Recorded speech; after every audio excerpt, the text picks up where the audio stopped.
Hello friends, आज मैं एक ऐसी शख्सियत से आपको मिलाने वाला हूँ जिन्होंने एक छोटी सी जर्नी से या एक छोटी सी जगह से अपने आप को शख्सियत तक पहुँचाया, सफलता तक पहुँचाया। और माय डियर फ्रेंड्स, आज वही शख्सियत जो है एक सक्सेसफुल ज़िंदगी जी रहा है। और उस इंसान ने एक छोटी बहुत ही गरीब स्थिति से अपने आप को आगे बढ़ाया, आर्थिक रूप से सुदृढ़ नहीं थे और कोई मदद करने वाला भी नहीं था, और ऐसी परिस्थितियों से वो जूझकर और आगे बढ़ा।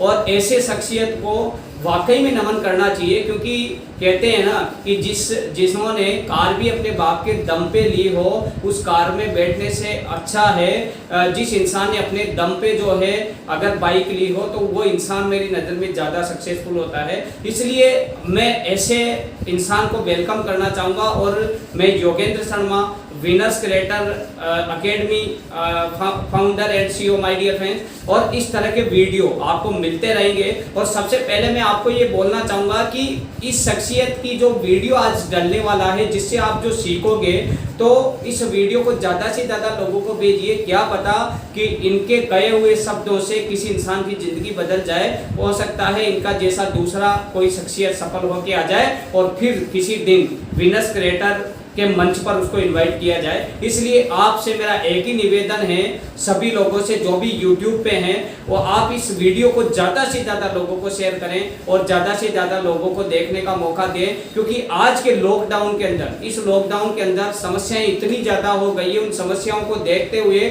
लोग परेशानियों में हैं, और परेशानियों में ये वीडियो आपका मदद करने वाला है। तो मैं बुलाना चाहूँगा माय डियर फ्रेंड्स हमारे सक्सेसफुल शख्सियत को, और उनका नाम है माय डियर फ्रेंड्स रामसाई जी कांटे वाले, RS कांटे वाले को मैं इनवाइट करना चाहूँगा। तो इसी के साथ रामसाई जी अपनी सीट पर आए।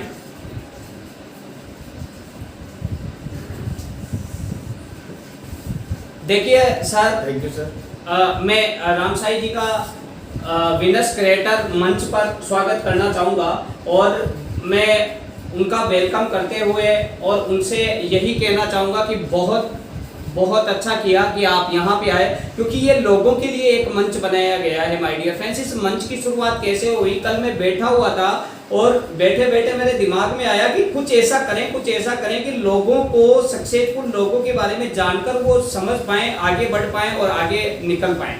और ऐसा करने के लिए माय डियर फ्रेंड्स हमने जब विचार किया, मेरा ये प्लान जो है पिछले 2 साल से चल रहा है कि ऐसा कुछ करूं कि लोगों की हेल्प के लिए कुछ कर पाऊं, और ऐसा नहीं हो पा रहा था। और जैसे ही हुआ, सबसे पहला कॉल मैंने रामसाई जी को किया कि कल आपका ऐसे इंटरव्यू है, और आपको एक सबसे बड़ी चीज़ बताऊंगा माय डियर फ्रेंड, इस इंसान की कि सब कुछ अपना इतना बड़ा बिजनेस सब कुछ छोड़कर, और ये इंसान जो है लोगों की भलाई के लिए, लोगों को आगे बढ़ाने के लिए जो है यहाँ आने को तैयार हो गए। और जो है काफ़ी टाइम भी इन्होंने दिया। इसलिए इससे लगता है कि ये खुद सफल नहीं है, ये लोगों को भी सफल बनाना चाहते हैं। तो रामसाई जी, मैं आपका विनर्स क्रिएटर में स्वागत करना चाहूँगा।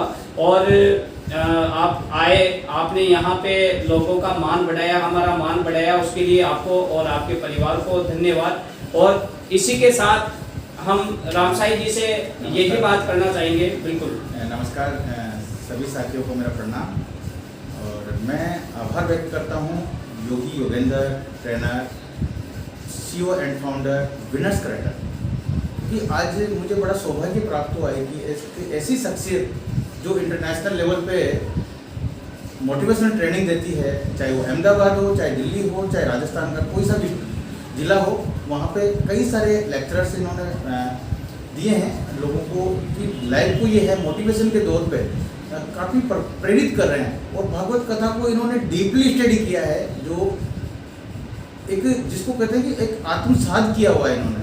और मैं मानता हूँ कि बड़ा ही अच्छा इनके साथ में 2 साल से हमारा टर्म्स है, और बहुत कुछ इनसे जानने का हम प्रयास कर रहे हैं और सीखने का हम इनसे प्रयास कर रहे हैं। तो जैसा कि इन्होंने विनर्स क्रिएटर चैनल के ऊपर मुझे इनवाइट किया, मैं सभी साथियों की तरफ से, मेरी पूरी team Bhagwati traders Nainma, RS gold, RO and bank system की ओर से तहे दिल से स्वागत करता हूँ, आभार व्यक्त करता हूँ। बिल्कुल धन्यवाद। देखिए, आज हम इसी श्रृंखला में आगे बढ़ते हुए राम साई जी से मेरा पहला क्वेश्चन ये है जो सिर्फ और सिर्फ आपके लिए है, वो है कि आपके परिवार में कौन कौन है और अपने परिवार के बैकग्राउंड के बारे में कुछ बताइए आप। जी सर, सबसे पहले तो मैं तथागत बुद्धा को नमन करता हूँ सर। बाबा साहब डॉक्टर बी आर अम्बेडकर भी स्वर्गीय उनको नमन करता हूँ। मेरे माता पिता स्वर्गीय माता पिता प्लस परमात्मा को मैं नमन करता हूँ, जिनकी बदौलत आज मुझे ये सब कुछ मिला है। और मेरे बड़े ब्रदर और बड़ी सिस्टर जिन्होंने मुझे आज तक एहसास नहीं होने दिया कि मतलब मेरे मम्मी पापा नहीं है, क्योंकि मुझे एक बड़ा अच्छा लगता है और जब वो मुझे सपोर्ट करते हैं घर वाले। मैं नमन करता हूँ साहब हमारे जो जितने भी महापुरुष है, जितने भी जो हमारे जो मार्गदर्शन करता है उनको, कि वो हमारी लाइफ के अंदर मार्गदर्शन और आशीर्वाद जो है हमेशा सदा बरकरार रखें। बिल्कुल। क्योंकि सर मेरी जो जर्नी है वो एक बहुत ही लो स्टार्ट से निकली है, जिसको कहते हैं कि जीरो से हीरो बनने का जो सफ़र तय मैंने किया है, बड़ा स्ट्रगल मैंने इसमें झेला है। तो आपका जो क्वेश्चन था सर बहुत ही सराहनीय क्वेश्चन था कि आपकी फैमिली के अंदर कौन कौन है। तो सर देखिए, मैं कभी कभार जब भी मेरा सेशन स्टार्ट करता हूँ तो मेरी एक लाइफ को जब मैं प्रेजेंट करता हूँ तो एक दो लाइनों के अकॉर्डिंग मैं इसको रिप्रेजेंट करता हूँ कि इम्तिहान मतले मेरे सब्र का एक तकदीर, इम्तिहान मतले मेरे सब्र का एक तकदीर, तू थक जाएगी, तू देती जा सकते, मुझ में उतनी हिम्मत और आएगी। मैं इंसान जरा अलग किस्म का हूँ, बता दूँ मैं आज, मैं इंसान जरा अलग किस्म का हूँ, मैं बता दूँ आज, अगर कयामत भी आ जाए तो मेरे जुनून को दबा नहीं कर। क्या बात। तो सर आपका क्वेश्चन था कि फैमिली के अंदर कौन कौन है। तो सर देखो, अभी मेरी फैमिली के अंदर मेरे बड़े ग्रैंडफादर है जो पापा जी है, उनके बड़े ब्रदर है। पापा जी और 3 ब्रदर थे तो वो उनमें से 2 एक्सपायर हो गए, बाकी एक ब्रदर जो हमारे बड़े वाले वो मेरे साथ ही रहते हैं। एज मतलब केयर टेकर है और मुझे मोटिवेट भी करते हैं और मार्गदर्शन भी है। उसके साथ में हमारी जो मेरे जो सपने हैं कि हमने गरीबी बहुत झेल दी, हमारे परिवार ने गरीबी बहुत झेल दी, लेकिन ये जो सपने, इनको अंगारों को हवा देने वाली जो मेरी पत्नी है, अर्धांगिनी है, आज उसका मैं आभार व्यक्त करता हूँ कि उसने मेरे जीवन के अंदर 4 चांद लगाए। उसके बाद मेरी 3 बेटियाँ हैं, मीनाक्षी, साक्षी और लक्ष्मी। उनका भी मैं आभार व्यक्त करता हूँ कि वो हर समय मुझे मोटिवेट करती रहती है और मुझे वो एक सपना है कि इनको कुछ बनाना है। तो ठीक है, आज हमारे माँ बाप ने हमें इस स्टेज पे खड़ा किया तो हम हमारे माँ बाप का वो करते हैं, लेकिन जिन बेटियों को हमें क्या बनाना है वो हमारे अंदर चल रहा है, मतलब तो उनका भी मैं आभार व्यक्त करता हूँ कि वो मुझे हर समय पे सपोर्ट करती है। प्लस मेरा एक बेटा है, मेरी 2 मतलब एक ब्रदर है और एक सिस्टर है, तो दोनों जयपुर रहते हैं और दोनों का बहुत ही मेरे जीवन के अंदर बड़ा योगदान है कि उन्होंने मुझे कभी कमी को खलने नहीं दी। और मैं सभी जो मेरे मार्गदर्शन करता है, जो डिक्की के फाउंडर चेयरमैन है, डिक्की की पूरी टीम है, मूल भारतीय औद्योगिक संघ की टीम है, जिन्होंने मुझे हर समय प्रेरित किया, हर समय मुझे मोटिवेट किया बिजनेस के लिए। जहाँ भी मेरी कोई प्रॉब्लम्स आती थी तो उसका सोल्यूशन उन्होंने किया। तो ये सब मेरे एक फैमिली मेम्बर है जिन्होंने मुझे यहाँ तक लाके खड़ा किया है और मैं हमेशा एक दूसरे से सीखते रहने का मैं बहुत बड़ा शौकीन हूँ। अगला क्वेश्चन है सर मेरा आपका कि आपकी शिक्षा कहाँ तक हुई और क्या क्या समस्याएं आपको बचपन में आई। सर एजुकेशन का जहाँ सवाल है तो कि हमारे जो माता पिता थे वो एक लेबर क्लास से बिलोंग करते थे। तो जब मेरा जन्म हुआ था मेरे गांव के अंदर, पुश्तैनी गांव में मेरा जन्म हुआ और ये बड़ा सौभाग्य है कि मतलब हम आज इस चीज़ को पूछना पड़ा, मुझे इस इंटरव्यू के लिए मुझे पूछना पड़ा कि मेरा जन्म कहाँ हुआ था। तो आपने, मैं सबसे बड़ा पहले आपका आभारी हूँ सर कि आपने मुझे पूरा मेरा बचपन याद दिला दिया। तो जैसा मैंने दीदी को फ़ोन किया, मेरे नानी को, मेरी नानी की सर जो एज है वो 97 की अप्रोक्स है। तो मुझे तो ये भी खुशी है कि कम से कम वो मेरी पूरी जर्नी को देख पाए कि मैं जो जैसे जीरो से उठा और जब मैं छोटा सा था तो किस तरीके से, तो उस तरीके से उन्होंने जो मेरे को बोला कि बेटा आपका जन्म गाँव में ही हुआ था। तो हम जो यहाँ से जयपुर चले गए थे, जयपुर मेरे पापा जी जो है ऊँटगाड़ी चलाते थे और लड्डे वाले के नाम से वो फेमस थे। पापा जी 22 साल तक जयपुर में जॉब किए, अपने अग्रवाल बिल्डिंग मटेरियल सप्लायर्स के यहाँ पे और नवीन स्टोन सप्लायर्स के यहाँ पे। तो हमारा वहाँ पे बचपन गुजरा। तो जब हम शाम को घर जाते थे, मैं मम्मी के साथ, जब मम्मी मेरी काम पे जाती थी तो मैं मम्मी के साथ जाया करता था साइड पे। तो साइड पे जब जाता था तो वहाँ की जो भी साहब लोग होते थे जिनका कंस्ट्रक्शन का काम चल रहा होता था, वो बोलते थे, बोले क्या माँ जी आप इस खुद की तो ज़िंदगी तुमने ख़राब कर ली, लेकिन इस बच्चे की भी क्यों ज़िंदगी ख़राब कर लो, तुम्हारे साथ लेके आते हो, इसकी एज काफ़ी सारी हो गई तो क्यों ना इसको पढ़ने भेजो। तो हम शाम को जब आया करते थे तो हमारे वाई के जोशी जी है जो बसंत विहार में रहते थे, जयपुर दुर्गापुरा डाटा फैक्ट्री के सामने, तो वो शाम को मुझे हाई कोर्ट से आने के बाद में पढ़ाते थे। मैं चुपके से उनके घर पे चले जाता था और वो मुझे शाम को रिटर्न वर्क देते थे, मुझे लिखना सिखाते थे, पढ़ना सिखाते थे। तो मैं कुछ उनसे मेरे सीखने की बहुत बड़ी जिज्ञासा थी शुरू से ही। तो मैं सीखने जाता था, रात को 2-2 बज जाते थे, मैं वहाँ पर टीवी देखते थे। उसके बाद में मैं गाँव आया, मेरे माता पिता ने मेरा एडमिशन मेरे जो होम टाउन के अंदर जो मेरा गांव है खोलाड़ा, ग्राम खोलाड़ा, पोस्ट 1 है, तहसील नैनवा। तो ग्राम खोलाड़ा के अंदर मेरा रजिस्ट्रेशन करवा दिया और रजिस्ट्रेशन कराने के बाद में जब मेरी जर्नी स्टार्ट हुई स्टडी की, तो मुझे शुरू से ही एक पढ़ने का बहुत बड़ा शौक था। और एक शौक वो था कि मुझे फर्स्ट डिवीजन और प्रथम स्थान आना है शुरू से ही। जब से मैं चालू हुआ तब से मुझे शौक था कि मुझे फर्स्ट डिवीजन प्रथम स्थान आना है, क्योंकि मैं गाँव में आ चुका था, मैं जयपुर से निकल के वापस गाँव में आया था। तो इसका वो बहुत बड़ा इफेक्ट था मतलब लाइफ के अंदर। तो 5वीं तक हम मतलब टॉप क्लास पे रहे। फिर वहाँ से मेरी जो सेकंड जर्नी स्टार्ट हुई प्राथमिक विद्यालय सोना के अंदर, ग्राम पंचायत पड़ती है हमारी सोना, और वहाँ बहुत बड़ी आज मैं मतलब उसको वहाँ की जितना भी जो स्टाफ था हमारा, उनका बहुत बड़ा आभारी हूँ जिन्होंने मेरी लाइफ को चेंज किया। जबकि मेरे टाइम पे 6th क्लास से तो ABCD स्टार्ट हुआ था। अभी के तो बच्चे शुरुआत में वो LKG से सीख लेते हैं ABCD, लेकिन हमने ABCD भी वहाँ से सीखी थी। तो उस सोना स्कूल के अंदर भी मेरा एक ही टारगेट था, फर्स्ट डिवीजन और प्रथम स्थान। मैंने उसको बरकरार रखा और मैं अपने आप को सौभाग्यशाली समझता हूँ कि यार एजुकेशन को ज़्यादा, एक परिवार पढ़ा लिखा नहीं था, फिर भी हमने, मेरे माता पिता ने मुझे बहुत अच्छा डिसीजन दिया और मुझे एजुकेशन के लिए प्रिपेयर कर दिया। यहाँ से सर मेरा जब 8th क्लियर हुआ, मैं सांगानेर हाई सेकेंडरी में मेरा एग्जाम था, रात को जयपुर यहाँ पे नैनो आया एग्जाम देने आते थे। तो उस समय भी हमारे सामने ऐसी समस्याएं आती थी कि हमें एक वक्त का खाना भी नहीं मिलता था, बड़ी मुश्किल से, क्योंकि वहाँ से हमें पैदल आना पड़ता था। क्योंकि अगर 5 रुपये जिस दिन किराए पे नहीं होना तो हमें मतलब पैदल नैनवा से जो है गाँव जाना पड़ता था। तो वो रात को हमें सफ़र करना, सुबह सफ़र करना। एक बार का इंसिडेंट बताऊँ सर मेरे लाइफ का, कि मैं जब 7th क्लास का मेरा एग्जाम था और अचानक से मेरी जो साइकिल थी, जो एक बारिश का टाइम था, तो उसमें कीचड़ फंस गया है ना, और मैं पसीने पसीने, एग्जाम का टाइम, मेरा एग्जाम चालू हो गया और मैं अकेला मतलब एक तरह से रोने तक आकर लग गया है उस रास्ते के अंदर कि यार मेरा अब क्या होगा, एग्जाम नहीं लगेंगे, मैं लेट हो जाऊंगा, तो मेरा मतलब मेरा जो सपना टूट जाएगा फर्स्ट डिवीजन प्रथम स्थान का। तो वहाँ से साहब मैं जैसे चला बाइक लेके, वो क्या नाम से, जब किसी को पता चला कि यार वो लड़का वहाँ पर फंसा हुआ है, तो मैं जैसे तैसे करके उसको उठा के साइकिल को रोड पे ला दी। तो सर को पता चला, जैसे हमारे राजाराम जी मीणा जी सर थे वहाँ से अपने बिजलवा से, तो उन लोगों को पता चला। हमारे रेखा रानी नागर मैडम है नैनवा से, सत्यानारायण जी सर थे, और PTI जी थे, तो मोहम्मद करीम सर, नजर मोहम्मद जी सर, ये मेरे बहुत बड़े प्रेरणा स्रोत रहे। और इन्होंने मुझे एक तरह से जिसको कहते हैं कल्चरल प्रोग्राम, उसके लिए भी प्रिपेयर किया। उन्होंने मुझे खेलने कूदने के लिए भी प्रेरित किया।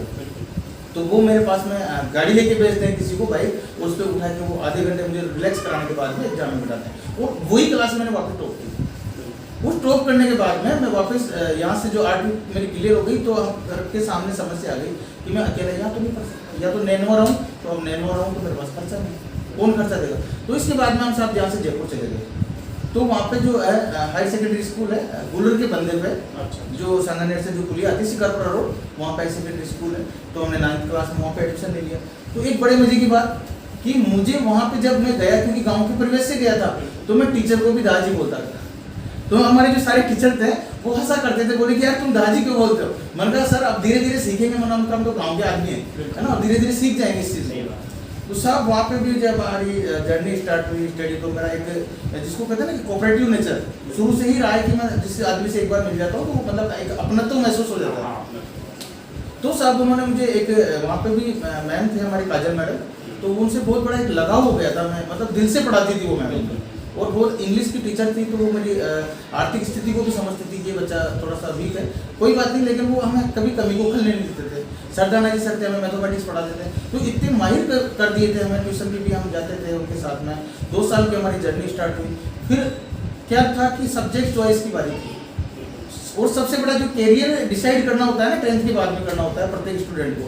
तो वो स्टूडेंट हमारे पास कोई मार्गदर्शन नहीं था कि कौन बताए कि आपको सब्जेक्ट क्या लेना है, क्योंकि गाँव के अंदर तो क्या है कि बेसिक हिंदी संस्कृत और हिस्ट्री, हिंदी संस्कृत हिस्ट्री ले लो, या फिर ज्योग्राफी ले लो, या कोई प्रैक्टिकल सब्जेक्ट ले लो।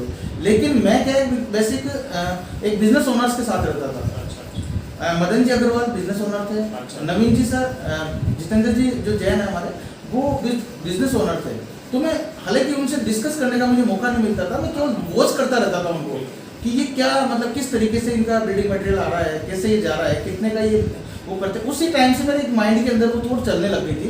तो किसी ने सफलता को लेके वहाँ से स्टार्टिंग हो गई, मतलब हमारे माइंड में एक वो थॉट डल गया कि मुझे बनना क्या है, कि एज ए बिजनेसमैन की ये पापा जी सुबह से शाम तक 500 रुपये कमाते थे, उनके पास में 5000 आते थे। तो मैं सोचता था कि मतलब एक 10% का जो हिस्सा केवल लेबर क्लास ले रही है और 90% का हिस्सा जो है अपर क्लास ले रही है, तो इसको कैसे इस ग्रेप को मेटा जाए और इसको कैसे कंज्यूम किया जाए, इसको कैसे सीखा जाए।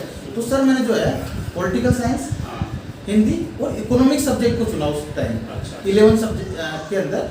और सर 11th का जैसे मेरा आप सेशन हुआ और एक अचानक हमारे साथ में एक्सीडेंट हुआ कि मम्मी जो है जॉब पे जाया करती थी, मतलब जॉब पे मतलब वो कंस्ट्रक्शन लाइन में, तो मैसन वर्क में गई तो वो छत गिर गई साहब ऊपर से, वो जिससे नीचे काम कर रहे थे और छत का छज्जा ऑटोमेटिक गिरा और वो ऑन स्पॉट डेथ हो गई। तो हमारे मतलब वो सपने क्या ना उस समय पे एकदम चकनाचूर हो गए कि हम क्या कर सकते हैं। जब आपकी मदर की डेथ हो गई, मदर की डेथ होने के बाद में हमें मतलब बहुत वो लगा। एक बार तो ऐसा भी आया कि मुझे पढ़ाई छोड़ने तक की नौबत आ गई थी कि यार बेटा अब घर में कोई वो नहीं, क्योंकि पापा जी तो केवल अपने हिसाब से खर्चा पानी चलता था उनका। फिर भैया थे तो भैया भी अब उनकी लाइफ को लेके मतलब वो गए थे, सिस्टर थी उसकी शादी कर दी थी। तो मैंने कहा कोई बात नहीं, फिर भी हमने थोड़ा सा वो रखा, मैंने कहा यार इसको 11th को तो अपन पूरा करेंगे। तो उसको 11th को हमने पूरा किया। उसके बाद में जो है मतलब 12th का जैसे मेरा सेशन आया तो मैंने मामा जी से कहा, इसके बीच में मेरा एक और स्टूडेंट एक्सीडेंट हुआ था कि 2010 के अंदर, सॉरी 10th जब मैंने पास की 2004 के अंदर, तो मेरी जिज्ञासा थी IITI करने की। उस समय पे IITI का दौर चल रहा था और आज अगर मैं IITI किया होता तो हो सकता था मैं कहीं ना कहीं सिलेक्शन होता, लेकिन मैं शुक्रगुजार हूँ मेरे माता पिता का, मुझे ज़्यादा नहीं पढ़ाया, क्योंकि हो सकता था अगर ज़्यादा पढ़ाते। समथिंग आपका कहने का मतलब ये है कि आपकी शिक्षा ज़्यादा नहीं हो पाई, बस ये है फोकस आपका पैसे कमाने की तरफ। तो इसके पीछे भी एक बहुत बड़ी जर्नी थी, तो उसको अपन नेक्स्ट उसमें लेंगे। सीनियर मैंने वहाँ से की और सीनियर के बाद मेरी एजुकेशन ड्रॉप आउट हो गई सर। अगला क्वेश्चन है सर आपका कि आपकी सफलता के पीछे किसका सबसे बड़ा प्रभाव रहा? सर सबसे बड़ा जो योगदान है मेरी इसमें इंडस्ट्रियल लाइन के अंदर, मेरी जो सफलता आपको मिली, जो भी सफलता जो मुझे मिली है ना सर, सबसे पहला मैं बाबा साहब डॉक्टर बी आर अम्बेडकर को मेरा रोल मॉडल मानता हूँ, क्योंकि इनका जो जीवन संघर्ष है, इनकी जो क्रियावन जो कार्यशैली है और इनका जो एक जितना इन्होंने अपने आप को परिपक्व करके लोगों को जितना दिया है ना, इनसे मैं बहुत ज़्यादा प्रेरणा लेता हूँ। इसके बाद में जो मेरी अर्धांगिनी मेरी पत्नी है, मैं उसको मेरी लाइफ पार्टनर मानता हूँ और आज भी हम एज ए फ्रेंड सर्कल बात करते हैं। कहा भी जाता है कि किसी भी सक्सेसफुल इंसान के पीछे एक औरत का हाथ होता है, तो राम साई जी के पीछे उनकी पत्नी का हाथ रहा और बाबा साहब अम्बेडकर का तो फिर इनके क्या पूरे भारतवर्ष के लिए ही योगदान है ना। और सबसे बड़ी बात है कि उन्होंने जो संविधान बनाया, आज उस संविधान के बेस पे आज कानून और हमारे सिस्टम चलते हैं, तो एक बहुत ही ज़बरदस्त वाली उनकी जो है शैली रही। और मैंने इन्होंने मुझे बुक दी थी, मैं उनको स्टडी भी कर रहा हूँ। और उसके बाद अगला क्वेश्चन है सर का कि आपने जो अपने बिजनेस कर रहे हैं वही क्यों चुना? मतलब आप कोई और भी चुन सकते थे, इसके पीछे क्या कारण रहा कि आपने यही बिजनेस चुना? इनका मैं आपको बताना चाहूँगा कि इनका बिजनेस जो है वो इलेक्ट्रॉनिक कांटे वगैरह जो है ये खुद असेंबल करते हैं, और उसके अलावा जो है अपने RO वगैरह का जो वर्क है वो असेंबल करते हैं। तो इस तरह का इनका वर्क है। तो उसी बिजनेस को इनको ने क्यों चुना? क्योंकि आज आपके सामने भी बहुत सारे स्टूडेंट्स होते हैं, बहुत सारे लोग होते हैं, अभी तक यही नहीं समझ पाते कि हमें करना क्या है ना, और क्या डिसीजन लेना है। तो इन्होंने वही डिसीजन क्यों लिया, इसके पीछे की आप कहानी से ही सुने। सर देखिए, ये जो एक जर्नी थी मेरी कि जैसे सीनियर मेरा ड्रॉप आउट हुआ, मैं तो उसको ऐसा नहीं था कि पास आउट नहीं किया, पास करके मैंने छोड़ा सीनियर में। तो उसके बाद में मेरे सामने एक समस्या आ गई, आर्थिक समस्या, कि मैं अब मुझे पढ़ाई कौन, मम्मी एक्सपायर हो गई, पापा इतने कैपेबल नहीं थे, घर वाले मतलब। तो मैंने एक चीज़ नोटिस किया कि आपको कुछ मजदूरी कर लेते हैं, क्योंकि वहाँ पे एक ही ऑप्शन था मेरे पास, क्योंकि बाहरी पास को कोई नौकरी भी नहीं देता और ये हमारी सोच में भी नहीं थी कि मैं नौकरी करूँ। तो साहब हम जो है ना कलर पेंट का हम काम करते थे, हम रंगाई छपाई का काम करते थे, जो वहाँ पे क्योंकि सांगानेर में छपाई की मिल जाता है, तो हम वहाँ पे जो प्रेसिंग का काम करते थे। उसके साथ साथ मुझे जो है ना एक एक्चुअली खोकर का काम, होकर जो है ना पेपर जो डिस्ट्रीब्यूशन करते हैं, अच्छा, हाँ। उसका काम मैं जहाँ पे रहता था उसके सामने होकर एजेंसी थी। हाँ।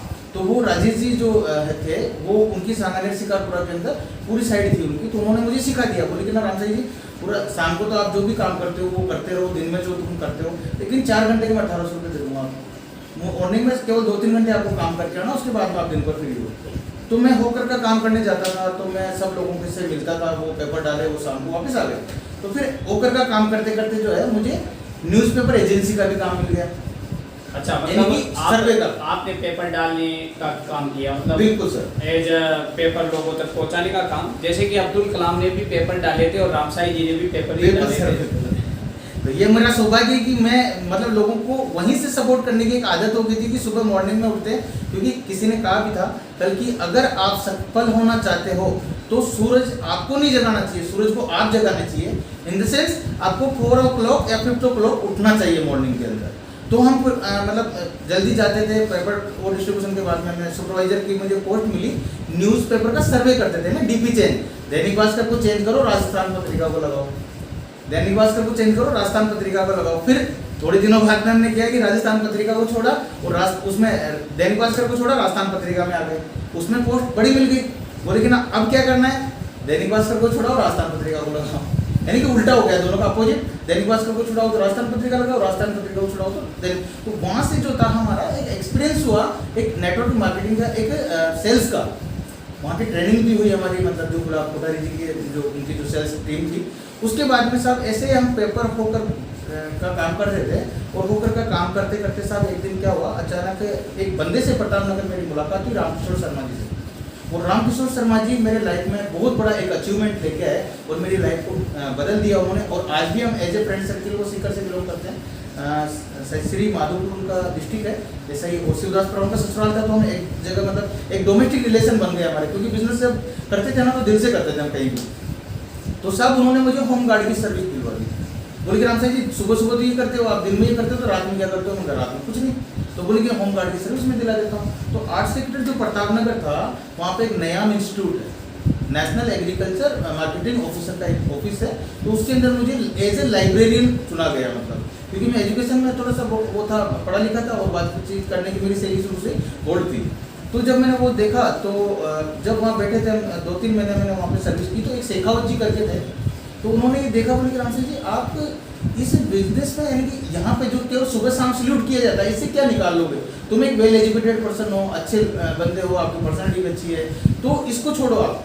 तो वहाँ पे एक चार्ले सर आए हमारे, चार्ले जो चाइना से थे, तो उन सर ने मेरे को एजुकेट किया, बोले कि आपको ये बिजनेस छोड़ के आपको मेरे दोस्त का नंबर देता हूँ, मुकेश शर्मा जी का, तो मुकेश शर्मा जी के पास आप जाएं और मेरा रेफरेंस दे दें, तो आपको कांटे की लाइन में इन्वॉल्व कर देंगे। साहब मैं उस समय पे पुलिया के नीचे सोता था, सांगानेर की पुलिया के नीचे मैंने खुद रातें गुजारी। मात्र एक सूटकेस था जब मैं घर से निकल गया था कि मुझे क्या करना है, अब कुछ खाने पीने का कुछ जुगाड़ नहीं था, कुछ नहीं था, तो हमें कुछ बनना है, मतलब अब सक्सेस लाइफ को मतलब कुछ करना है।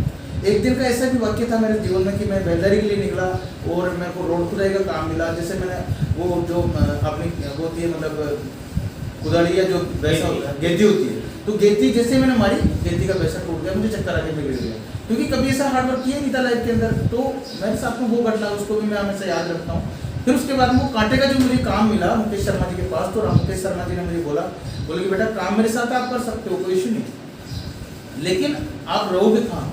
मैंने कहा सर रहने के लिए मुझे सर तो है नहीं, मैं सांगानेर पुलिया में रहता हूँ, वहाँ से आपके पास डेली आ जाऊँगा। तो उन्होंने एज ए मुझे बेटे के रूप में स्वीकार। देखो सर, मैं यहाँ पे आप सभी दोस्तों को, सभी मित्रों को एक बात कहना चाहूँगा, या तो आप किसी के बन जाओ, अगर आप में काबिलियत नहीं है, अगर आप में काबिलियत है तो उसको अपना बना लो। तो हमें इतनी क्वालिटी नहीं थी, हमें इतना पेशेंस नहीं था, हमारे पास इतना आर्थिक रूप से हम कैपेबल नहीं थे, तो हम उनके बन गए कि सर मैं आपके लिए खाना भी बना के दूंगा, मैं आपके साथ में रहूँगा और आपके साथ में बिजनेस भी सीखूंगा। तो मुझे सीखने की जिज्ञासा थी। तो साहब पहले ही दिन उन्होंने मुझे ट्रेनिंग के लिए भेजा था, वो उनका नाम था योगेश जी, ऐसे कुछ नाम था, मैं नाम मिस हो गया सॉरी मेरे से। तो एक दिन की मुझे ट्रेनिंग के लिए उनके साथ में भेजा और उन्होंने मुझे ट्रेन किया कांटे के काम के लिए, और मैं दूसरे दिन से काम ऐसे करते करते साहब मेरे 2 साल का मेरा कैरियर पॉइंट गुजरा।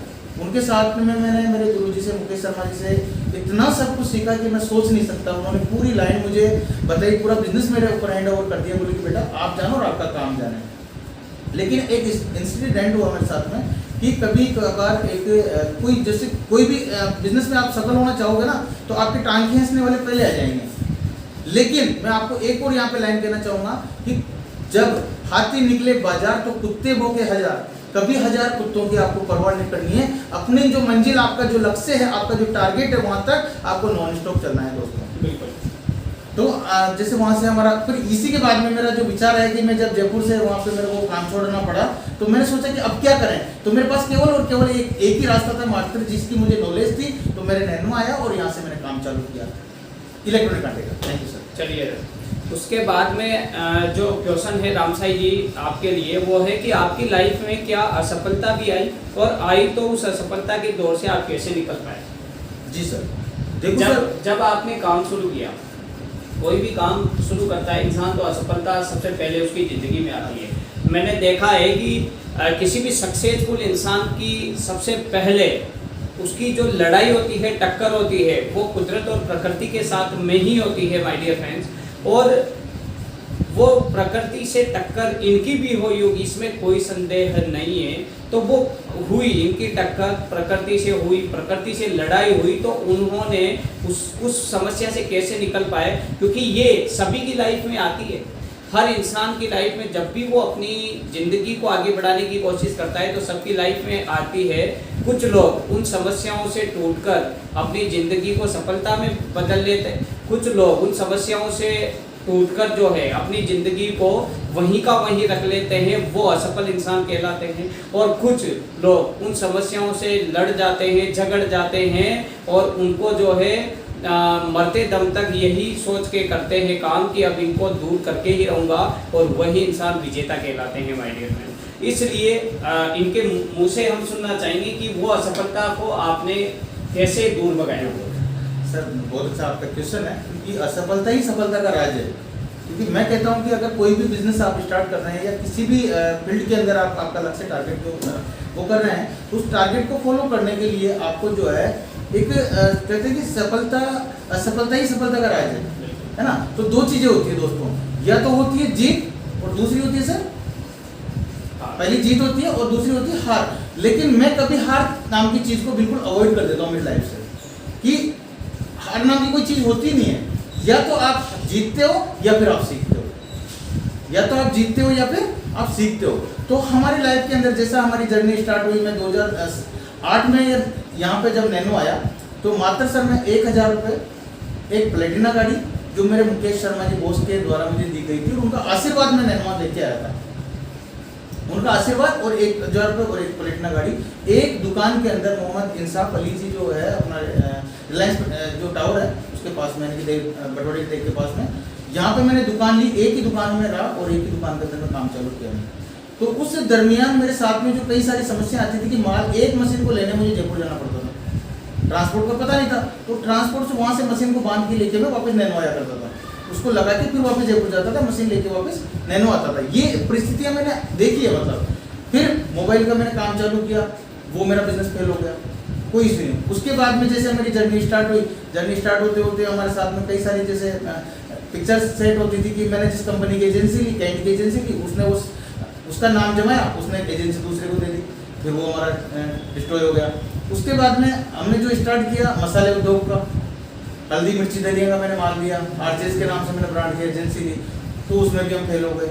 कोई बात नहीं, उससे सीखा हमने। उसके बाद में हमने मोटिवेशनल ट्रेनिंग का एक सेशन स्टार्ट किया, एक हॉल बनाया। हमने सोचा कि यहाँ के लोगों को हम एजुकेट करेंगे, लोगों को हम फ्री में मोटिवेशनल ट्रेनिंग देंगे।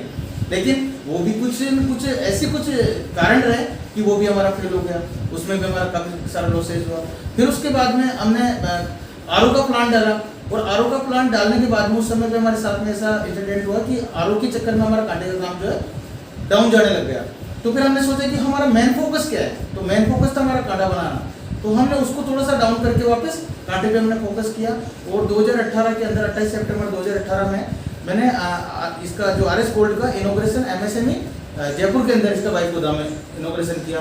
तो उस असफलता से मैं कैसे उभर पाया कि एक मेरा जो टारगेट था कि देखिए सर, कोई फर्क नहीं पड़ता कि आप किस स्टेट से आते हैं, कोई फर्क नहीं पड़ता आप किस कंट्री से बिलोंग करते हैं, कोई फर्क नहीं पड़ता, आप किस एज में बिजनेस करना स्टार्ट करते हैं कोई फर्क नहीं पड़ता। आपके बैंक में जीरो बैलेंस है या करोड़ों का बैलेंस है, कोई फर्क नहीं पड़ता। आप गरीब स्थिति से पैदा हुए हैं या कोई फर्क नहीं पड़ता कि आप अमीर स्थिति से। फर्क उस बात से पड़ता है सर कि आपने जो आपका टारगेट अचीव किया है, जो टारगेट आपने लक्ष्य डिसाइड किया है, उसके प्रति अकॉर्डिंग टू 4D का सूत्र मैं आपको बताता हूँ। D फॉर डिजायर, जो आपका लक्ष्य, जो टारगेट आपने बनाया है, स्मार्ट एक गोल बनाया है, उसको पाने तक आप रुकोगे नहीं दोस्तों। 4D का सूत्र जो है D फॉर डिजायर, यानी कि आपके अंदर उसके प्रति जिज्ञासा होना चाहिए, एक इच्छा होना चाहिए। D फॉर डायरेक्शन, उस उचित दिशा की ओर, यानी कि जो आपका डायरेक्शन है। एक मान के चलो कि आपको जाना तो कोटा था और आप जा रहे हो जयपुर की तरफ, तो डायरेक्शन इसमें बहुत डिसिप्लिन रखता है। D फॉर डिसिप्लिन, अनुशासन बहुत सक्रिय रूप से आपका काम करता है। आपको जैसे देखो सर, मैं एक्चुअली पंक्चुअलिटी बाबा साहब से मैंने सीखी है। ये टाइम के पक्के थे, वादा कर दिया मतलब आज ये काम होना है मतलब होना है। तो आज जैसे सर ने बोला कि ये टाइम है, तो उसको हम प्रैक्टिकल करने का प्रयास करते हैं। D for discipline, D for dedication. मुझे भी मेरे एक सर ने बताया था कि शासन वही करता है जो अनुशासन होता है। इसलिए इन्होंने अनुशासन के साथ, और जो प्रकृति से जो विरोध हुए है, प्रकृति ने इनको रोकने की कोशिश की, उस प्रकृति से ये रुके नहीं और तभी ये जो है आगे बढ़ पाए। क्योंकि समस्याएं सबके साथ होती है, वो इनके साथ भी होती है, हमारे साथ भी होती है, आपके साथ भी होती है। लेकिन मैं पहले भी बोल चुका हूँ, कुछ इंसान समस्याओं को जो है उनसे हार जाते हैं और कुछ लोग उनसे जीत जाते हैं माय डियर फ्रेंड्स। और अगला क्वेश्चन है रामसाई जी सर आपके लिए कि क्या बिना पैसों और बिना सहायता के कोई भी सफलता को प्राप्त कर सकता है? जी सर, ये बहुत अच्छा आपका क्वेश्चन है कि आज के टाइम पे जब युवा, आज के डेट में ज़्यादातर युवाओं का मानना है कि मैं बिजनेस किससे करूं, मेरे पास पैसा नहीं है, मैं बिजनेस कैसे करूं, मुझे बिजनेस आता ही नहीं है। तो देखिए, मैं आपको बताना चाहूँगा, रामसाई जिसके जीते जागते उदाहरण है। ना तो इनको बिजनेस करना आता था, न इनको काम करना आता था, न मार्केट का नॉलेज था और ना ही पैसा था। इसलिए इन्होंने उस दौर से गुजरकर उस दौर को गुजारा है और फिर सफलता की श्रेणी में ये आए हैं। तो मुझसे ज़्यादा अच्छे से ये समझा पाएंगे। बताइए रामसाई। देखिए सर, कोई भी बिजनेस करने के लिए पहले 3 चीज़ों की जरूरत होती है सर: मनी, माइंड और मैन पावर। 3 बहुत फैक्ट है कि बिजनेस आप चाहे ट्रेडिंग सेक्टर में करो, चाहे मैन्युफैक्चरिंग सेक्टर में करो, चाहे सर्विस सेक्टर में, तो आपको 3 चीज़ों की जरूरत होती है। क्योंकि देखिए सर, जितने भी हम विटामिन लेते हैं बॉडी को तंदुरुस्त रखने के लिए, यानी कि A vitamin, B, C, D या जितने भी जो मिनरल्स है, बट वो आते कहाँ से हैं? आते हैं M विटामिन यानी मनी से। और मनी के लिए इस पूरे सिस्टम, एजुकेशन सिस्टम के अंदर एकेडमी से जो 4 प्रकार की जो एजुकेशन होती है सर: एकेडमिक एजुकेशन जो 1ली से 8वीं तक चलती है, फिर professional education LLB, PhD, MBBS, जो भी जितनी भी जो हमारी एजुकेशन सिस्टम होता है। इसके बाद में होती है हमारी वित्तीय एंड व्यावसायिक शिक्षा, तीसरे प्रकार की एजुकेशन है। चौथी शिक्षा हमारी होती है कंप्यूटर साइंस एंड टेक्नोलॉजी। तो हमें जो है एकेडमिक शिक्षा में और प्रोफेशनल एजुकेशन के अंदर कहीं से कहीं तक पैसे को कैसे कमाया जाए, पैसे को कैसे मैनेज किया जाए या पैसे से कैसा पैसा बनाया जाए, तो इसकी एजुकेशन नहीं दी जाती। ये मैं आपको फैक्ट बता रहा हूँ क्योंकि ये हमने कहाँ से सीखी है। तो इसके लिए आपको प्रैक्टिकल, देखिए सर, जब तक आपको तैरना नहीं आएगा, जब तक आप समुद्र में नहीं कूदोगे। पैसा कमाने के लिए कोई पैसों की आवश्यकता नहीं है, आवश्यकता है तो मात्र एक आपके आइडिया की। आपका एक आइडिया होना चाहिए और उसके प्रति आप डेडिकेटेड होके पूरा दिल से फोकस करके लग जाइए। आप सर्वे कीजिए पूरा कि मुझे करना क्या है। जब तक, क्योंकि अभी तक मतलब जैसा मैंने कई जगह मैं इंस्टीट्यूट वगैरह के अंदर भी जाता हूँ, मेरे लेक्चर्स होते हैं, तो मैं वहाँ पे ये देखता हूँ कि कई बच्चों का अभी तक तो ये भी नहीं पता कि मैं पढ़ क्यों रहा हूँ। अच्छा भैया क्या कर रहे हो? सर पढ़ाई कर रहा हूँ। भैया क्या बनोगे? तो वो बोलते हैं मैं डॉक्टर बनूंगा, मैं इंजीनियर बनूंगा। ITI वालों से मैंने पूछा, मैंने कहा क्या बनोगे? बोले कि मैं आर्मी में जाऊँगा। क्या बनोगे? भैया मैं डॉक्टर बनूंगा, मैं LLB करूँगा। तो भैया तुम यहाँ आए क्यों थे? हाँ, उनका अभी मतलब एक टारगेट ही पूरा नहीं, टारगेट तो के बिना मतलब पैसा कोई मायने नहीं रखता, आपका विचार मायने रखता है, आपकी थॉट मायने रखती है। उस पर प्रोसेसिंग कीजिए और आप बिल्कुल बेफिक्र होकर एक ऐसे सिस्टम से आप डायरेक्ट सेलिंग को ज्वाइन कीजिए। जितनी भी डायरेक्ट सेलिंग कंपनीज है वो आपसे पैसा नहीं मांगती, मात्र आपको एक कंपनी खड़ी करनी है सर, कम से कम 5 लाख रुपए का इन्वेस्टमेंट है। 5 आदमियों को आपको रोजगार देना पड़ेगा, प्लस आपका ऑफिस का कम से कम 20,000 रुपये का खर्चा होगा, 1 लाख रुपए महीने की आपको एक्सपेंसेज होंगे। और बिजनेस को इस वजह से मत कीजिए दोस्तों कि आपको उससे 3 साल तक कमाना है। 3 साल इस वजह से लगाइए बिजनेस के अंदर कि 3 साल तक मैं बिजनेस को कैसे बचा सकूं। बिजनेस को बढ़ाना बहुत अलग चीज है, बिजनेस को बरकरार रखना। आज देखिए देखते देखते HMT बाजार से आउट है, स्ट्रेटेजी की वजह से। आपका नोकिया आउट है, नोकिया हमारे देखते देखते आउट हुआ है। कई सारी कंपनीज आई और चली गई। क्यों चली गई? क्योंकि उनकी एक जो मार्केटिंग स्ट्रेटेजी थी वो लोगों की भावनाओं को समझ नहीं पाई। सफल हो के भी असफलता मिल जाया करती है, इसलिए सफलता को इनका कहने का मतलब है कि सफलता को प्राप्त करना कोई बड़ी बात नहीं है, लेकिन सफलता को बरकरार रखना बहुत बड़ी बात है। और इसी के साथ हम जो अगला क्वेश्चन इनके लिए है वो है कि सफल होने के लिए शिक्षा का कहाँ तक होना जरूरी होता है? देखिए सर, इसमें एक शिक्षा के ऊपर जहाँ बात आती है तो शिक्षा शहरने का दूध है अपने आप में, कि जितना तुम इसको ग्रहण करोगे उतना तुम दहाड़ोगे। और एजुकेशन लेने की कोई एज नहीं होती सर। एजुकेशन जरूरी नहीं कि आप स्कूल से ही ले सकते हैं, एजुकेशन आप संगति से भी ले सकते हैं, एजुकेशन आप यूट्यूब से भी ले सकते हैं, एजुकेशन आप किसी अच्छे फ्रेंड सर्किल से भी आप ले सकते हैं। और लाइफ के अंदर तो इतनी इंपॉर्टेंस है कि आप जैसे कहते हैं ना कि वो काले अक्षर जो बेस बराबर, जो लोगों की कहावतें पुरानी कहावतें हो चुकी। आज आपको अगर फॉरेन जाना है तो आपको इंग्लिश आनी ही आनी चाहिए। आपको अगर बड़े इंस्टीट्यूट के अंदर चाहे लेबर का भी काम करना है ना तो वहाँ पे आपको फॉरेनर मिलेंगे ही मिलेंगे। आपको टूरिस्ट पे वीजे पे भी जाना है बाहर पे तो आपको वहाँ पे इंग्लिश लैंग्वेज आनी चाहिए। क्योंकि देखिए MBBS इंग्लिश से होता है, LLB इंग्लिश से होती है, और आपका जितनी भी बड़ी इंजीनियरिंग है वो इंग्लिश से होती है। और फिर भी हम इंग्लिश में वीक है, इसलिए शिक्षा का महत्व, शिक्षा का बहुत बड़ा महत्व है लाइफ के अंदर। मैं तो कहता हूँ कि सफलता किताबों से होकर गुजरती है। बट शिक्षा को लोगों को डिग्री के लिए नहीं करना चाहिए, लर्निंग के लिए करना चाहिए, सीखने के लिए करना चाहिए। ये रामसाई जी ने भी किया। और देखिए ये इन्होंने बताया कि मैं कांटे वाले थे, उनके यहाँ इन्होंने जॉब किया तो वहाँ भी लर्निंग किया, वहाँ भी शिक्षा ली। क्योंकि शिक्षा का मतलब हम MA BEd की डिग्रियाँ ले रहे हैं वो मतलब नहीं होता। शिक्षा का मतलब है लर्निंग करना, सीखना। और उसी के साथ मैं अगला क्वेश्चन इनसे करने वाला हूँ और वो है आपकी लाइफ में सबसे बड़ी समस्या क्या रही और उस समस्या से आप कैसे निकल पाए? जिंदगी की सबसे बड़ी समस्या क्या रही आपकी? सर एक बार इंसिडेंट हुआ था मेरे साथ में कि मैं जो है जैसे पहले तो एक तो 2004 के अंदर जब मैं 10th 11th क्लास में था 5 में, तब मेरी मदर एक्सपायर हो गई और ऑन स्पॉट खत्म हुई। उसके बाद में हमारी एक बहुत बड़ी प्रॉब्लम क्रिएट हो गई थी कि इस स्थिति से हम कैसे गुजरे। तो जैसे जैसे हमने ये वर्कआउट स्टार्ट किया और मैं 2012 में जब थोड़ा स्टेबल होने ही लगा था, 2010 में मेरी शादी के बाद में जैसे स्टेबल होने लगे थे हम, और 2012 के अंदर जो है मेरे फादर थे वो ऑन स्पॉट खत्म हो गए अचानक हार्ट अटैक की वजह से। तो मतलब जिंदगी में एक ऐसा वो घटना मुझे याद है कि मैं समझ नहीं पाया कि उस दिन मेरे साथ में क्या हुआ कि यार एक तरफ तो मकान का इनॉग्रेशन करने वाला था और सुबह हमने पापा जी ने हमने जैसे हम बैठे जैसे चाय ली और वो जैसे दूध निकालने गए और अचानक वो एक्सपायर हो गए। अब उस टाइम पे हमारे ऊपर एक दुखों का पहाड़ टूट चुका है। एक तो पहले ही माँ नहीं थी और एक इधर से पापा भी गुजर गए। तो अब मेरे पास में कोई मार्गदर्शन करता भी नहीं था। मेंटली प्रेशर आ जाता है, मेंटली प्रेशर आ गया। बिजनेस को खड़ा करो, पहले इसको परिवार को संभालो।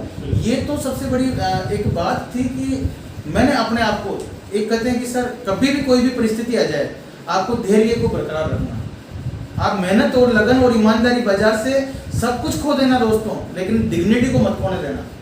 ये डिग्निटी एक ऐसी चीज है, एक चरित्र ऐसी चीज है कि आपको वापस जीरो से हीरो बना सकती है और हीरो से भी जीरो भी बना सकती है अगर आपने गलत रास्ते चुने तो।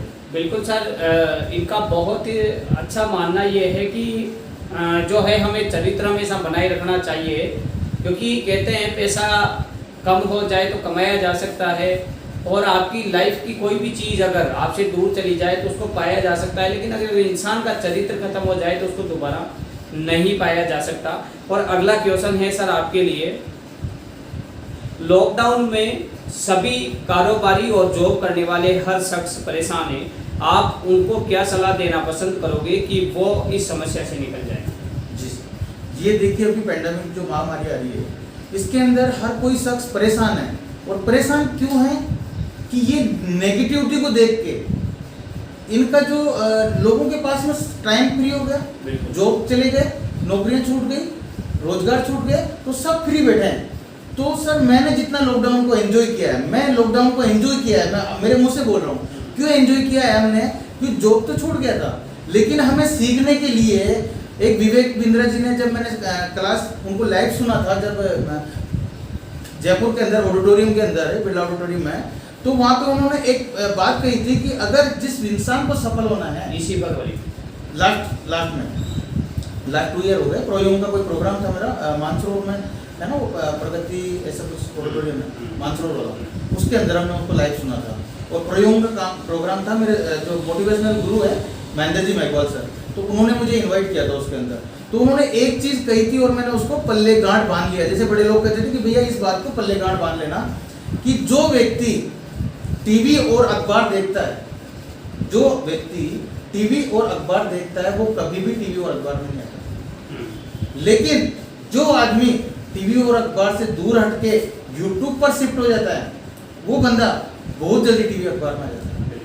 इसके पीछे रीजन, टीवी और अखबार आपको वो दिखाता है जो आप नहीं चाहते, टीवी और अखबार आपको वो दिखाता है जो आप नहीं चाहते, यूट्यूब आपको वो दिखाता है जो आप चाहते हैं। बहुत बड़ी बात है। तो हमें क्या करना है सर, सीखना है। और सर ने बताया कि जो मेरा क्वेश्चन था, एक बार सर दोबारा रिपीट कीजिएगा थोड़ा क्वेश्चन। क्वेश्चन था सर कि लॉकडाउन में कारोबारियों को परेशानी आ रही है, उसका क्या है, सॉल्यूशन क्या है। तो मैं कहता हूं सर, एक तो इस लॉकडाउन के दौरान जो भी आप बिजनेस कर रहे हैं उसमें पैशनेट रहें, बिल्कुल धैर्य के साथ में आपके काम करें। जो भी आपका प्रोडक्शन है उसमें हाबड़ तोड़ से आपको माल स्टोर नहीं करना है, क्योंकि सभी के लिए ये जो प्रकृति ने जो इंस्ट्रूमेंट दिए हैं, जो प्रोडक्ट दिए हैं, ये सभी के लिए दिए हैं और प्रचुर मात्रा में बढ़ा है, लेने वाला चाहिए वहाँ से। ब्रह्मांड में पूरी शक्तियाँ प्रचुर मात्रा में है, बस आपको लेने का जिगरा चाहिए। तुम्हें कितना चाहिए, एक तरह से वो अलादीन का चिराग है, जितना तुम रगड़ोगे उतना ही वो जिन प्रकट होता है, और जो तुम उसको हुक्म दोगे वो आपके जीवन में चला जाएगा। कर्म आपको करना है, कर्म आपको करना है। तो सफलता पाने के लिए आपको एक ही करना है कि बिजनेस में आपको पैशनेट रहना है, ग्राहक के साथ में कभी भी बदतमीजी की बात में पेश नहीं आना है, क्योंकि इस समय पे सभी के दिमाग चौक हो रहे हैं। तो हमें बहुत ही पोलाइटली उनके साथ में ट्रीट करना है, जितना हो सके। हम मान के चलो बहुत बड़ा बिजनेस कर रहे हैं, कोविड-19 के तहत हम पीएम केयर फंड में भी, रिलीफ फंड में भी आपको पेमेंट दे रहे हैं, या फिर कई जगह डोनेशंस दे रहे हैं, कई लोगों को खाना खिला रहे हैं। तो मैं मेरे व्यापारियों से ये कहता हूँ कि आप जो लोग हैं, जैसा मैं कर रहा हूँ, मेरे प्रोडक्ट की कॉस्टिंग को मैं जो 20% या 30% कम करके भी मार्केट में प्रोवाइड करवा रहा हूँ, कि मैं डायरेक्ट बेनिफिट कस्टमर को दे रहा हूँ। प्रोडक्ट जाना चाहिए, प्रोडक्ट जाना चाहिए। हमारी सेल ऑफ क्वांटिटी पे हमें फोकस करना है, मार्जिन पे फोकस नहीं करना है। ये हमारी जितनी क्वांटिटी जाएगी, हमारा कंज्यूमर बेस बढ़ेगा, कंज्यूमर बेस बढ़ेगा तो हमारी इनकम ऑटोमेटिक बढ़ जाएगी। हमें पैसा कमाने के लिए पैसे जरूरी नहीं है, पैसा कमाने के लिए पैसा जरूरी नहीं है, जमीन जरूरी नहीं है, गोल्ड सोना जरूरी नहीं है। जरूरी क्या है, शेयर मार्केट जरूरी नहीं है। तो इन चीज़ों का नॉलेज जरूरी है। बिल्कुल, पैसा कमाने के लिए पैसों का नॉलेज जरूरी है। आपके पास मान के चलो पूरी दुनिया की संपत्ति को हम पूरा इकट्ठा कर लेते हैं और इसको 4 भागों में डिवाइड कर देते हैं, बराबर सभी लोगों के पास में। हमने देखा भी है कि 10% लोगों के पास में 90% संपत्ति है, प्लस 90% लोगों के पास में 10% संपत्ति। लेकिन आज सर में इस संपत्ति को बराबर बांट दिया जाए, जैसा कि बेबीलोन का सबसे बड़ा अमीर आदमी, उस बुक्स के अंदर ये लिखा हुआ है, तो वो विदिन 6 मंथ के अंदर वो लौट के वहीं चली जाएगी जहाँ से वो आई थी। क्योंकि फाइनेंशियल नॉलेज हमारे पास नहीं है, हमने कभी इस सब्जेक्ट को कभी चूज ही नहीं किया और एजुकेशन लेवल में हमने कभी पढ़ाया नहीं गया। तो साथियों, फाइनेंशियल एजुकेशन के ऊपर फोकस करना है और वित्तीय एंड व्यावसायिक शिक्षा के ऊपर फोकस करना है, प्लस टेक्नोलॉजी एंड साइंस के ऊपर फोकस करना है। अगर सफल होना है तो कोई किसी तामझाम की जरूरत नहीं है। आप घर पे बैठ के, जैसे हमारे सर पिछले 4 महीने से लॉकडाउन के दौरान एक केवल रूम, सुबह से शाम तक इनकी दिनचर्या यही इनका रूम है और यही इनकी लाइफ है। Thank you sir. अगला क्वेश्चन है सर आपके लिए। क्वेश्चन है सर, वो क्लियर है, मैंने पहले उसका जवाब दे चुका हूँ। क्या अपने इस बिजनेस को ही क्यों चुना, क्या रीजन रहा? और अगला क्वेश्चन है, सभी युवाओं और देशवासियों को आप क्या सलाह देना चाहेंगे कि वो एक सफल उद्यमी बन पाए? तो सर मैं जो ना मतलब आज जैसा कि सर बोल रहे हैं कि युवाओं को अब क्या एक संदेश, तो ये संदेश एक ऐसी चीज है कि इसमें, क्योंकि मैंने देखा है कि आज हम लोग विकासशील देश में हैं और कोविड-19 के बाद तो आर्थिक जो ग्रोथ है वो दुनिया की सभी देशों की है, लेकिन मैं तो अपने देश की बात करूं तो आज हम लोग काफ़ी स्थिति जो है हमारी नाजुक है। लेकिन अगर हमारे देश का युवा आज अगर एक्टिव हो जाए और आगे बढ़ जाए तो हो सकता है हम विकसित देशों में आने लग जाएं। इसलिए हम सभी युवाओं का ये कर्तव्य होना चाहिए कि हम हमारे लिए नहीं, हमारे देश के लिए, हमारे समाज के लिए और हमारे धर्म को आगे बढ़ाने के लिए मेहनत करें, संघर्ष करें। और मैं इस चैनल विनर्स क्रिएटर के माध्यम से यहाँ से आह्वान करना चाहूँगा भारत के सभी युवाओं का कि आप अपना पूरा दम लगा दो। मैं एक बहुत अच्छी बात मैं मेरे हर सेशन में बोलता हूँ रामशाही जी, और वो है कि अगर तुझ में दम होगा ना तो सफलता का दम टूट जाएगा, और अगर तुझ में दम नहीं होगा ना तो सफलता का दम बढ़ जाएगा। इसलिए है ना, अपने दम को दिखाओ यार। क्यों बैठे हो, क्या करूं? मतलब बहुत सारे युवा मतलब सेशंस होते हैं, बैठे हुए होते हैं, ऐसे बैठे होते हैं जैसे 90 साल का बूढ़ा बैठा हुआ है। वो कहता है क्या करें सर, जिंदगी खराब हो गई, सिर को पकड़ के बैठे रहते हैं। अरे यार तू युवा है, युवा को उल्टा किया जाता है वायु, और वायु बन जाता है ना युवा। जब वायु बन जाता है तो सब कुछ तोड़ देता है, मरोड़ देता है, सबको उखाड़ फेंकता है। इसलिए मैं इस चैनल के माध्यम से आपको यही बोलना चाहूँगा, रामशाही जी जैसी शख्सियत हमारे बीच में आई और आज इनके मुंह से ही हम सुनना चाहेंगे कि युवाओं को सफल होने के लिए करना क्या चाहिए, बताइए। तो सभी साथियों को मेरा पुनः प्यार भरा प्रणाम। साथियों, जैसा कि युवा देश की रीढ़ होती है और हमें देखने को मिल रहा है कि युवा जो है सबसे ज़्यादा हमारा फेसबुक, व्हाट्सएप, टेलीग्राम या अनावश्यक टिकटॉक वगैरह पे चले जा रहा है। और ये मैं बहुत बड़ी इसको मिस यूज बता रहा हूँ, समय का बहुत बड़ा मिस यूज है कि आप लोग इसको जहाँ सीखना चाहिए था, तुम्हें लर्निंग पे फोकस करना चाहिए था, अर्निंग पे फोकस करना चाहिए था, वहाँ पे तुम तुम्हारा टाइम वेस्ट कर रहे हो, तो तुम तुम्हारा भविष्य को, खुद के भविष्य को बेकार कर रहे हो। क्योंकि साथियों, प्रत्येक व्यक्ति अपने आप में एक डायमंड पैदा हुआ है, प्रत्येक आदमी अपने आप में एक चैंपियन पैदा हुआ है, और प्रत्येक प्रकृति ने किसी के साथ में कोई खिलवाड़ नहीं किया। क्योंकि आपके साथ में भी वही एक अरब रुपए का शरीर है दोस्तों आपका। अगर मैं आज मेरे फ्रेंड से कहूं कि सर मैं आपको 5 लाख देता हूं, आपका हाथ दे दो, नहीं दे पाओगे दोस्तों। आपसे मैं कहता हूं कि 5 लाख देता हूं, आपकी हाथ दे दो, मुझे नहीं दे पाओगे। क्योंकि अरबों खरबों का जो शरीर है हमारे मालिक ने, परमात्मा में, प्रभु ने, ईश्वर ने जो दिया है, इसका उद्देश्य हमारा क्या होना चाहिए। तो सर मैं कहता हूँ कि व्यक्ति मात्र के विकास के बगैर हम विश्व को सुंदर नहीं बना सकते। क्या व्यक्ति मात्र के विकास के बगैर हम विश्व को सुंदर नहीं बना सकते। हमारी प्राथमिकताएं उन लोगों के लिए है। सफलता तब नहीं मिलती जब आप सफल हो जाते हो, सफलता तब मिलती है जब आपकी वजह से 100 लोग सफल हो जाते हैं। बिल्कुल, क्या बात। तो युवाओं को अपने कैरियर पे फोकस रखना चाहिए। इसके ऊपर में एक अपने आप को कैसी ताकत को पहचाने, तो हनुमान जी और जामवंत जी वाला मुझे किस्सा एक याद आ रहा है सर, कि रामायण के अंदर बहुत बड़ा एक इंसिडेंट हुआ था कि जिस समय पे जामवंत जी लक्ष्मण जी को जब बाण लगा था तो सभी लोगों से कहते कि परेशान हो गई पूरी टीम, बोले कि यार अब सर्व जीवन जो घुटी है वो लायक कहाँ से, और लायक कौन। तो उस समय पे जब ये प्रॉब्लम खड़ी हुई लोगों के सामने, तो हनुमान जी भी चुपचाप सुनते रहे, क्योंकि उनको पता नहीं था कि क्या हो सकता है। तो सब वो सुनते रहे, देखते रहे सारी चीज़ों को। तो जामवंत जी ने हनुमान जी से बोले कि हनुमान, तू जब सूरज को निगल सकता है, तू जब पहाड़ों को उलांग सकता है, तो ये क्या चीज़ है जड़ी बूटी। हाँ, संजीवनी जड़ी बूटी है क्या तेरे लिए, तू तो बहुत कुछ कर सकता है, तेरे अंदर तो असीम सकता है, ताकत है। तो साहब हनुमान जी को जोश आ गया, क्योंकि मोटिवेशन बहुत बड़ी चीज़ होती है, जिंदगी में मोटिवेट रहना चाहिए। लेकिन मोटिवेशन के साथ साथ मोटिवेट तो आप रहो सर। देखिए, पौष्टिक आहार हम लेते हैं शरीर को तंदुरुस्त रखने के लिए, लेकिन यहाँ के मोटिवेशन के लिए आपको मोटिवेशन वीडियो सुनना पड़ेगा, आपको मोटिवेशन बुक्स पढ़नी पड़ेगी, आपको मोटिवेटेड लोगों के साथ में रहना पड़ेगा। कभी भी आपको नेगेटिव न्यूज, अखबार वगैरह जो टीवी वगैरह बिल्कुल मत देखो। 2 महीने से 3 महीने से लॉकडाउन में एक दिन भी टीवी नहीं देखा। खोल के क्या हो रहा है कुछ नहीं पता, केवल मेरा बिजनेस है, मेरा व्यापार है और मेरी कार्यशैली है। मुझे अपने वर्कआउट के अंदर बहुत ज़्यादा बिजी रखना है। तो आप लोगों से मैं यही उम्मीद करता हूँ कि आप अपने जो भी आपने टारगेट लिया है और गोल जो है दोस्तों, स्मार्ट बनाना। क्योंकि देखो, बिना सीढ़ी के आप छत पे नहीं चढ़ सकते, बिना डोरी के आप पतंग को नहीं उड़ा सकते। जैसे आपने एक एनवलप है, आपने लिफाफा चढ़ाया है, वो उसने आपको अगर लेटर बॉक्स में डाल दिया, अगर उस पर आपने सर एड्रेस नहीं लिखा ना, वो चाहे उसके बरस गुजर जाएंगे, उसी में पड़ा रहेगा। तो हमारे जीवन में एक टारगेट, एक एम, एक गोल बहुत जरूरी है, और वो एक स्मार्ट होना चाहिए। Specific, M for measurable, A for achievable, R for realistic और T for time bound। जो गोल है हमारा एक स्मार्ट होना चाहिए। अगर ये टेक्निक आप 3P के सूत्र पे में एक मेरा हमारे जो है इंजीनियर बीपी सिंह जी है जो इससे अपने MSME डायरेक्टर भारत सरकार से बिलोंग करते हैं, तो उनका कोट है P3 का।